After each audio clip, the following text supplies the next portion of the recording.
Et nous sommes en tribune VIP avec l'arrière du PSG Hand et des Bleus, Nedim Remili. Avant de parler de votre club, de vous, Nedim, vous suivez un petit peu l'équipe de France féminine de hand? Oui, là, plus pour les phases finales, parce que c'est vrai que pour les matchs de poule, on jouait souvent en même temps, Ouais. en fait. Donc ça a été compliqué, mais là, j'ai pu suivre, par exemple, le 8e de finale, juste avant de venir. L'équipe de France féminine qui s'est donc qualifiée pour les quarts de finale, la victoire face à la Hongrie, 29-26.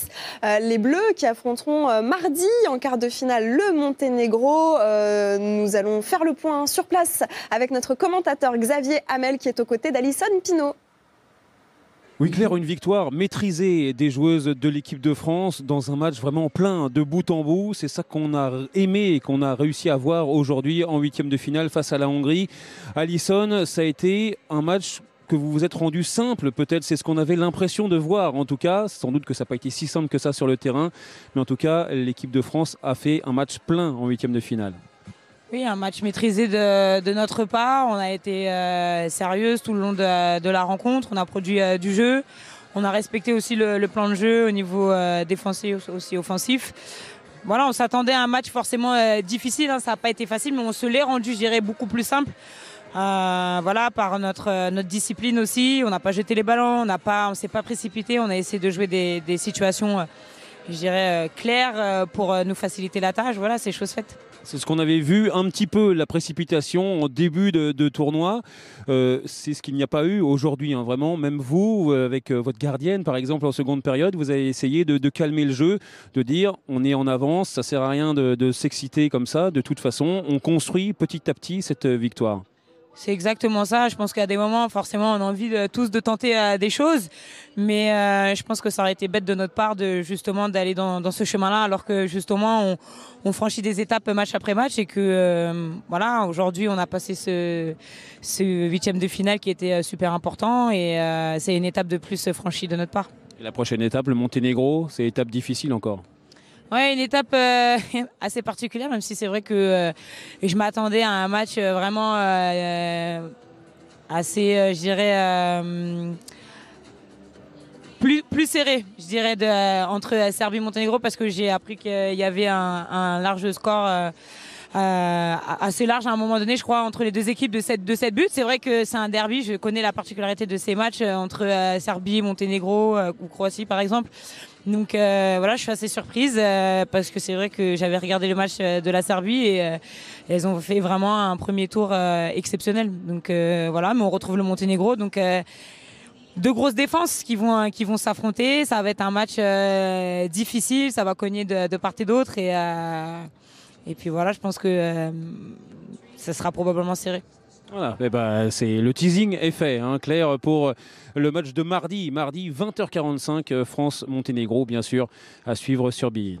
Et on regardera ça avec attention. Ça va le faire face au Monténégro pour l'équipe de France féminine? Oui, je pense, enfin, je l'espère en tout cas. Je pense qu'elles ont les armes pour gagner ce match, même pour aller au bout, oui. Elles ont une belle équipe, assez jeune en plus. Donc voilà, on leur souhaite que du bonheur. On va parler de vous avec le Paris Saint-Germain. Le parcours est très bon en Ligue des Champions. C'est un petit peu moins évident en championnat. Le dernier match en date, c'est le match nul face à Nantes, 27 partout. Vous faites un bon match, mais vous vous loupez un petit peu sur la dernière action qu'on va revoir. C'est pas une bourde, hein, on peut pas dire ça comme ça. Mais si, c'est une bourde pour vous. Ça aurait pu l'être, parce qu'il restait 10 secondes.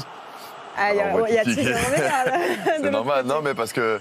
C'est lui qui vous a tiré les oreilles après? Oui, un peu, oui, bien sûr. Mais c'est normal, parce qu'il reste 10 secondes. On le dit en plus de prendre le temps, de faire tourner un peu la balle. Et je sais pas, j'ai l'impression que 10 secondes, on a l'impression que c'est rapide, mais à ce moment-là, c'est très, très long. Donc voilà, ça aurait pu coûter le match à l'équipe. J'ai failli faire une grosse erreur, mais voilà, on se satisfait du match nul. En dehors de ça, comment vous avez trouvé votre prestation? À l'image de l'équipe, c'est vrai qu'on était très diminués. On a perdu encore des joueurs en cours de semaine avec des maladies et des petites blessures. Donc on est allé avec l'ambition évidemment de gagner, mais avec une défense différente de celle qu'on fait d'habitude. Elle a plutôt bien marché. Elle nous a épuisés aussi parce qu'elle était très haute et elle était très agressive. Donc au final, je suis très content de ce qu'on a produit. On n'a peut-être pas joué nos jeux d'habitude où on court énormément. On a peut-être été un peu plus en gestion, j'ai envie de dire.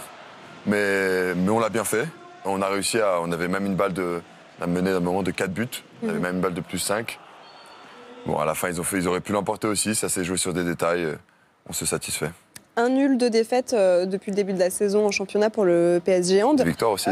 Oui, oui, non, mais on oublie toujours l'essentiel, mais vous avez raison. Mais est-ce que c'est l'absence des frères Karabatic qui est un petit peu dur à gérer dans le groupe, peut-être plus difficile? Oui, c'est vrai qu'elle nous a, je ne vais pas dire surprise, parce qu'on savait qu'elle pouvait arriver, mais elle nous a perturbés, clairement. Elle a perturbé surtout notre défense, même si Nico et Lucas sont aussi très importants en attaque, mais elle nous a perturbé notre défense. Et nous à l'inverse, on n'a pas réussi à réagir. On n'a pas eu, je ne vais pas dire le bon comportement, mais la bonne mentalité pour pouvoir jouer sans eux. Donc c'est... Voilà, ça nous a appris, on a appris nos erreurs, on s'est rattrapé sur ce match, sur Nantes, et on a encore Nantes ce jeudi en Coupe de la Ligue. Vous pourrez être compétitif sur tous les tableaux, le championnat, la Ligue des Champions, les coupes? Bien sûr, c'est très dur. On sait très bien que dès qu'une équipe joue face à nous, elle donne tout ce qu'elle a. C'est la Ligue des Champions? Non, parce que si on gagne la Ligue des Champions mais qu'on n'est pas dans les premiers en championnat, il n'y a plus de Ligue des Champions l'année d'après. Hein. Donc quand on arrive au PSG, on sait très bien qu'on joue sur tous les tableaux et qu'on est là pour tout gagner. Voilà, on a déjà loupé le trophée des champions en début de saison. On est en course. À 2 fois, quoi. Non, c'est ça. On est en course dans toutes les compétitions encore. On a repris notre destin entre nos mains en faisant un match nul ce week-end face à Nantes. Donc voilà, à nous de tout donner de toute façon et on advienne que pourra. Le prochain match en championnat, ce sera face à Montpellier dans 10 jours. On a une belle saison, une belle fin de saison. Ce sera le tournant de la saison, vous pensez? Parce que Montpellier, leader de ce championnat. Bien sûr, ça va être un gros match. Ce ne sera pas le tournant parce qu'il reste encore une demi-saison, qu'il y aura une compétition internationale, que dans le championnat de France, il y a énormément d'internationaux, qu'il y a des équipes qui sont dites plus faibles, mais qui sont capables de faire des coups n'importe où. Donc non, ce ne sera pas un tournant du championnat, mais ce sera un match très important pour la suite et à nous de bien le gérer. Il y a un an, vous êtes venu sur le plateau de Tribune Sport. Ouais. Je vous présentais comme la nouvelle pépite de l'équipe de France du PSG. Est-ce que cette saison, on peut dire que c'est la saison de la confirmation? J'aimerais, mais c'est en demi-teinte. C'est vrai que... Apprentissage, confirmation, quoi. C'est ça, je suis encore dans un apprentissage. En tout cas, je suis toujours un des plus jeunes de l'équipe, donc ça va pas changer, mais c'est vrai. Ça risque de pas changer pendant un moment. Hein, ouais, c'est vrai que je risque de le rester encore un moment, mais c'est vrai qu'aujourd'hui, je suis beaucoup plus attendu. On me demande énormément. Je joue, même si l'année dernière, je jouais pas mal, cette année, je joue encore beaucoup plus. J'essaie d'apporter dans tous les compartiments du jeu, que ce soit en attaque, en défense, pas qu'au shoot.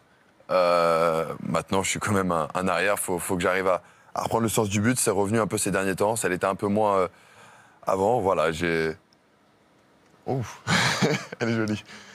J'essaie d'être le plus complet possible et d'apporter le plus à mon équipe.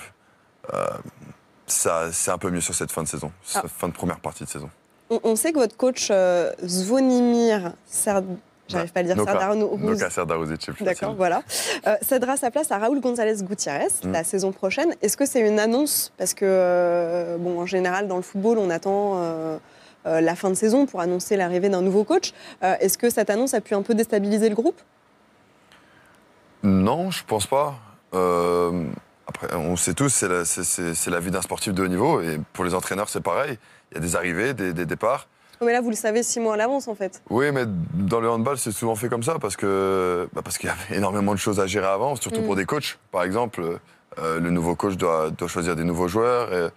Donc il y a plein de choses comme ça. Je pense pas que ce soit ça qui nous a perturbés. Je pense que c'est vrai que les absences surtout, parce que même quand on a perdu Nico et Lucas, on a eu aussi des blessés à ce moment-là et des joueurs importants. Ouais. Donc je pense pas forcément que l'annonce du nouveau coach nous ait changé quoi que ce soit. Ça... Vous le connaissez un peu? Il nous a battus l'année dernière en finale de Ligue des Champions. Avec Skopje plutôt, avec Skopje, le Vardar Skopje, c'est ça. Donc je le connais de là, et puis après on connaît sa réputation. On sait qu'il était entraîneur adjoint à Ciudad Real, dans les belles années de Ciudad Real et de l'Atlético Madrid par la suite. Donc on sait que c'est un grand coach. Ça vous stresse de vous demander s'il va compter sur vous ou pas? Non, j'ai pas encore eu d'échange avec lui, mais j'ai eu des échos, voilà.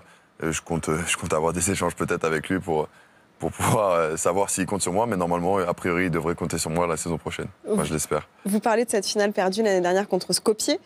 Cette saison, en Ligue des Champions, vous faites une très très beau début de saison dans cette compétition. L'objectif, c'est de la gagner, puisque vous avez été jusqu'au bout l'année dernière. Là, il faut la remporter. Tout autre résultat serait une déception? Bien sûr. Mais c'est comme, encore une fois, c'est comme pour toutes les compétitions qu'on joue. On voit des images à cliquer. Ouais. C'est vrai que cette compétition, on la joue plutôt bien. On l'aborde, chaque match qu'on a abordé, on l'a fait plutôt de manière intéressante. C'est vrai qu'on a eu un mois de novembre avec des doubles confrontations donc, contre des équipes, contre Kielce qui a joué, qui a été vainqueur de la Ligue des Champions il y a 2 ans. Oui, c'est ça. Et Veszprém qui est une équipe qui est tout le temps au Final Four. Donc voilà, c'est 2 des plus grosses équipes qui ont aussi l'ambition de gagner cette Ligue des Champions. On les a battus 2 fois, chez eux et chez nous. C'était des matchs très durs, très intenses, mais on a montré à tout le monde qu'on pouvait on était un grand prétendant à cette Ligue des Champions. Si on pouvait faire la même chose en championnat, ce serait mieux. Mais voilà, on est assez content de notre parcours en Ligue des Champions et il va falloir continuer comme ça.